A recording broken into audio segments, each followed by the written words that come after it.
Bonjour, dans ce diaporama, nous allons vous présenter le futur BUT carrière sociale, bachelor universitaire de technologie, tel qu'il sera dispensé au département carrière sociale de l'IUT Angers-Cholet, qui est situé à Cholet. Alors, le bachelor universitaire de technologie est une formation à Bac+3 qui ouvrira à l'IUT d'Angers comme ailleurs à partir de la rentrée 2021-2022 et qui remplace en quelque sorte le DUT carrière sociale qu'on enseignait jusqu'à maintenant. Et nous passons donc d'une formation qui est en 2 années à 3 années. Il faut savoir malgré tout que après 2 années, les étudiants, les étudiantes obtiendront aussi un DUT carrière sociale. Alors pour ce qui nous concerne, à l'université d'Angers, le département carrière sociale est situé à Cholet, car on parle bien de l'IUT d'Angers-Cholet. Cela n'empêche pas les étudiants d'avoir accès à l'ensemble des services qui sont inscrits sur cette diapositive. Les étudiants sont des étudiants de l'université d'Angers, c'est très important, il n'y a pas d'université à Cholet, c'est un site délocalisé. Le coût de l'inscription est celui d'une inscription classique à l'université. L'information la plus importante peut-être, qu'il faut absolument retenir avant d'entamer les démarches de candidature, est bien de savoir que ce bachelor universitaire de technologie carrière sociale à l'IUT d'Angers-Cholet comporte une seule option, l'option assistance sociale, mais ne forme pas au métier d'assistant de service social, ne délivre pas le diplôme d'état d'assistant de service social, et nous n'avons pas non plus d'accord de passerelle avec des écoles qui forment à ce diplôme d'état. C'est extrêmement important.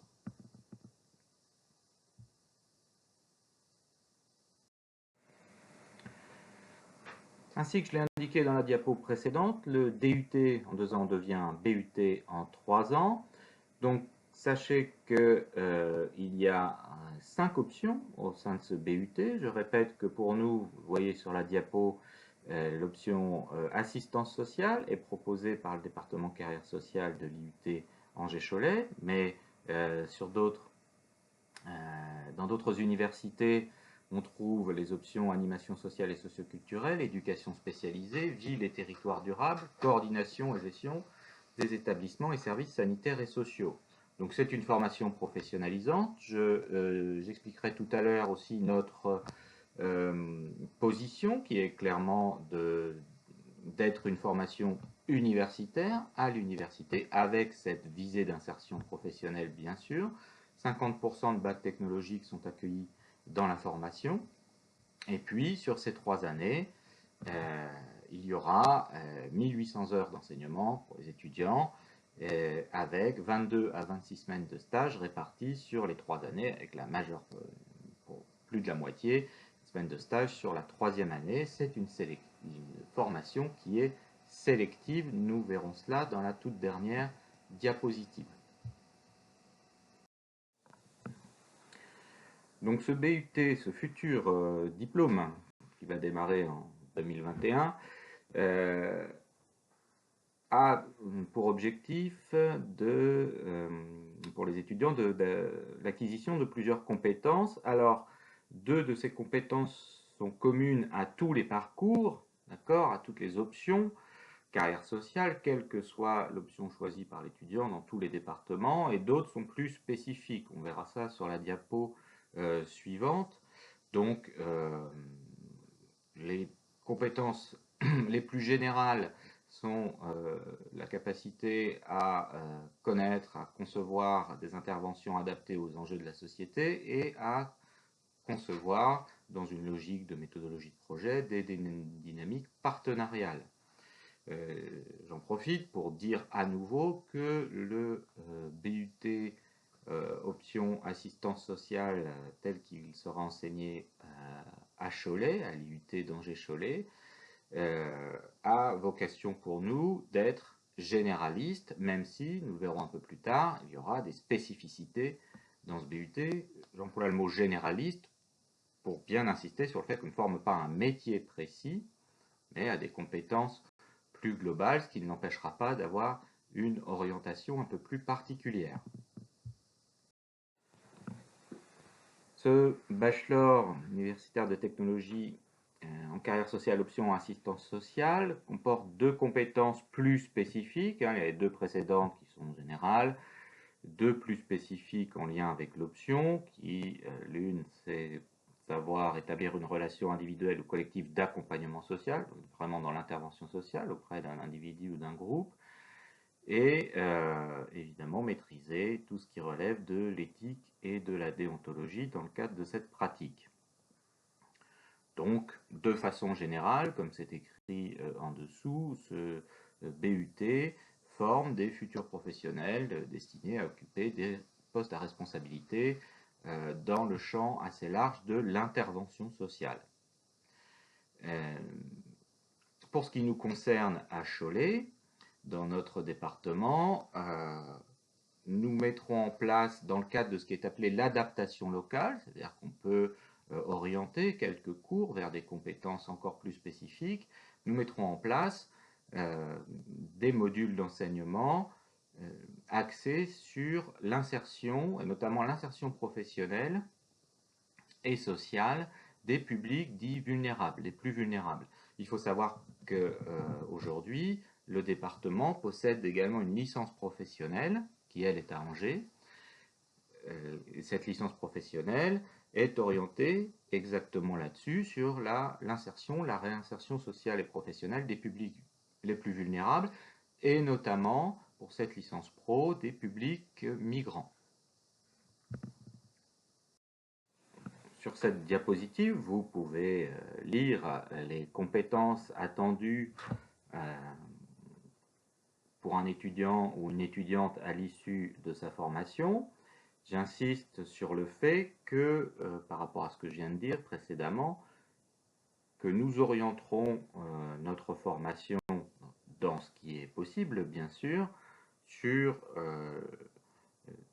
la spécificité des publics vulnérables, de leur insertion, considérant que nous avons déjà sur le territoire des intervenants, des professionnels qui interviennent dans le département, dans la licence professionnelle sur ce champ-là. C'est donc un atout pour le département et évidemment pour les étudiants que d'avoir ces personnes qui peuvent leur apporter des compétences en la matière. Maintenant, nous allons voir quelle poursuite d'études on peut envisager avec le BUT et quel métier, ensuite, profession, pourront effectuer les étudiants qui sortiront avec ce diplôme. Alors pour les poursuites d'études, c'est assez nouveau pour nous comme pour tous nos collègues des autres départements ailleurs en France, puisque c'est un nouveau diplôme en 3 ans et qu'auparavant avec le DUT, les étudiants sortaient donc avec un diplôme en 2 ans et assez logiquement se dirigeaient soit vers des licences, des 3e années de licence générale dans le champ des sciences humaines et sociales, en sociologie par exemple, soit vers des licences professionnelles pour conclure une 3e année, conclure le cycle et sortir avec un niveau 2. Désormais, ils auront déjà ce niveau 2, c'est ce qui est écrit sur la diapositive. Donc, en toute logique, les étudiants iront, s'ils poursuivent leurs études, parce qu'avec ce niveau 2, ils pourront aussi se lancer directement dans le marché du travail plus facilement qu'avec un DUT. S'ils poursuivent leurs études, donc, ils iront assez logiquement vers des masters, et probablement des masters professionnels dans le champ de l'intervention sociale. Il sera certainement possible, en cas de réorientation, ou si on veut faire autre chose, de faire une licence 3, une nouvelle 3e année, de faire aussi une licence professionnelle très spécialisée pour parfaire ses compétences. Nous verrons bien. Traditionnellement, dans notre département, on a peu d'étudiants qui se dirigent vers les écoles de service social parce que nous, comme je l'ai déjà dit à plusieurs reprises, nous n'avons pas d'accord, ce qui n'empêche pas que quiconque veut aller vers ces écoles peut y aller, bien entendu. En ce qui concerne les métiers, on nous pose très souvent la question, évidemment, les lycéens, leurs parents, pour savoir qu'est-ce qu'on peut faire avec ce type de diplôme, notamment, nous dit-on souvent, sachant que nous ne délivrons pas de diplôme d'État, eh bien le panel il est extrêmement large, hein. Notre vocation à être généraliste permet d'avoir ces débouchés multisectoriels, comme c'est inscrit sur la diapositive. Donc, plus que des métiers, ce sont aussi des domaines, des fonctions de chargé d'intervention sociale, coordinateur, coordinatrice, chargé de mission, conseiller en insertion, chargé de projet, etc. Tout le panel, j'allais dire, du champ social au sens large est accessible aux étudiants qui sortiront avec ce diplôme en poche. Comme cela a été dit précédemment, et c'est encore inscrit un peu sur cette diapositive, c'est une formation qu'on qualifie de professionnalisante. Je vous ai parlé des professionnels qui interviennent dans des champs très précis. Il ne faut évidemment certainement pas oublier, parce que c'est tout de même le principal, que c'est une formation universitaire. C'est d'ailleurs pour ça que nous avons aussi cette orientation généraliste et pas axée uniquement sur un métier. Nous ne sommes pas des formateurs, nous sommes des enseignants. Pour ce qui concerne l'équipe pédagogique, ce qu'on appelle l'équipe de permanents, les enseignants permanents du département. Donc, l'équipe pédagogique est constituée d'enseignants et d'enseignants-chercheurs, et puis aussi de vacataires qu'on appelle professionnels, qui ont des spécificités, des compétences plus précises. Notre objectif est donc à la fois que l'étudiant, l'étudiante acquiert les compétences qu'on a vues précédemment, mais bien sûr, puisqu'on est à l'université, pour chaque enseignement, qu'il puisse avoir une démarche scientifique, qu'il puisse avoir une réflexion, qu'il puisse développer son esprit critique. C'est notre rôle à l'université que d'enseigner aux étudiants ces méthodes et que de leur apprendre à avoir une démarche qui s'inscrit dans une logique de réflexion telle qu'on les enseigne dans les sciences humaines et sociales, puisque la très très grande majorité de nos modules, de nos cours, relèvent des sciences humaines et sociales, ce qu'on appelle les SHS. Il peut y avoir des interrogations sur le programme. Auparavant, avec le DUT, il y avait un programme pédagogique national qui était commun à l'ensemble des départements qui enseignaient telle ou telle option.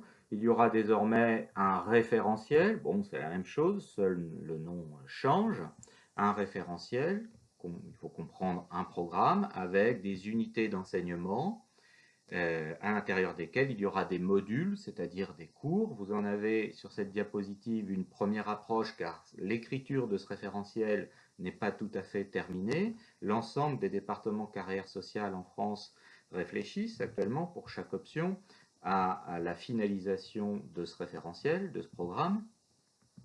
Et puis, au sein de ces unités d'enseignement dans lesquelles il y a des modules, eh bien, l'objectif pour les étudiants sera de valider ces unités d'enseignement selon un système qui consiste basiquement à avoir la moyenne à chaque UE. Et puis ensuite, il y a tout un système d'éventuelles compensations entre semestres selon qu'on l'on obtient ou pas son semestre 1, 2, 3, 4, etc. Idéalement, quand on a 10 de moyenne au moins partout, on peut être certain d'avoir son semestre. Donc voilà globalement comment cela fonctionne, avec des unités d'enseignement qu'on pourra dire plus théoriques pour certaines d'entre elles, d'autres plus pratiques. Certaines mélangent un peu la théorie et la pratique. Et puis, il y a une unité d'enseignement qui est clairement un pôle professionnel avec les stages. Donc, les étudiants font des stages chaque année de leur BUT. A priori 4 semaines en première année, 8 en seconde, 14 en troisième et dernière année. Ils font un projet tutoré, c'est-à-dire un projet par groupe d'étudiants où ils se prennent contact avec une structure du social et mettent en œuvre tout un projet. Ils doivent rédiger un mémoire professionnel à l'issue de leur stage et puis on leur demande tout au long de leur parcours d'analyser leurs pratiques et de définir leurs projets personnels et professionnels.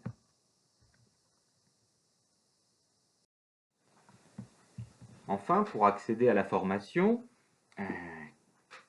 qui comporte deux groupes de 28 étudiants, soit un groupe global de 56 étudiants en première année. Il faut candidater sur Parcoursup. Alors nous avons chaque année de nombreuses candidatures, hein, ça se compte entre 2000 et 3000, bien évidemment. Cela dépend aussi des vœux des candidats. Comment recrutons-nous? Pour le dire assez rapidement, avec une telle masse de dossiers, une sorte de première sélection est faite avec les notes obtenues en première, enfin les notes qui sont déposées sur Parcoursup, qui sont demandées par le logiciel, et puis que ce soit les notes du contrôle continu, les notes du bac, les notes tout au long de l'année. À partir de cela, une sorte de premier classement est généré, mais ce ne sont pas les notes qui font la sélection définitive, parce qu'il s'agit bien d'une sélection, d'une formation sélective.